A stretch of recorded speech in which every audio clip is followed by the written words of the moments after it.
Hello, I'm talking about diarrhea and vomiting today, which is also known as gastroenteritis. So, itis means inflammation, which is a swelling and redness of the gut.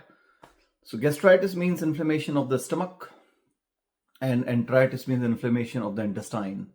And sometimes you can have just vomiting, sometimes you can have diarrhea, sometimes you can have both.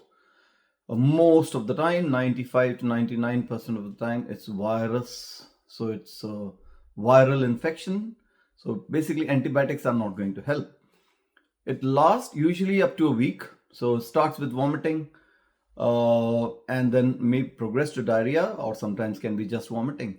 The treatment is supportive. That means there is no treatment as such. If the vomiting is becoming too much and the child is not able to keep any fluids down, they need to be taken to A&E, where they need a medication to stop the vomiting, and then we try what we call oral fluid challenge. The way to treat it at home or at hospital is by giving the fluids slowly. So first of all, the main thing is we try and give them solids and they keep vomiting.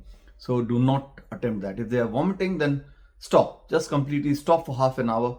And after that, either you can use water or you can dilute a good quality apple juice 50-50 with water, or you can use ORS or Diarrhoea in the UK, and give 5 mils every 5 minutes. And that's, if you come to the A&E, that's exactly what we are going to do. We are going to give you a bottle with a syringe of 5 mils, and we advise you to give it 5 mils every 5 minutes. You can do it at home, and that stops the vomiting. Because if you give it too much in a go, then everything will come out. Same with diarrhea. If there's lots of diarrhea going on, what we want to do is prevent dehydration.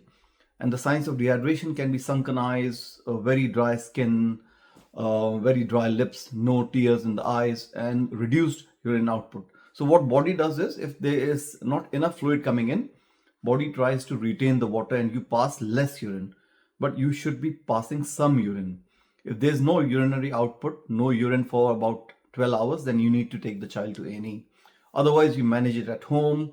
If the child is otherwise active, alert, feeding a little bit here and there, if it's a baby who's taking the breastfeed, but less, it's okay as long as they are passing urine. So the management again is fluid replacement with water, apple juice, or Diarrhoea slowly, 5 mils every 5 minutes. If they vomit, stop and start again after half an hour. If they keep vomiting, go to A&E or at least see a GP. There is no treatment. Antibiotics are definitely not indicated. Even if it's a bacterial gastroenteritis or diarrhea, we tend to avoid giving antibiotics because they can make the situation worse. So paracetamol, ibuprofen, and fluids.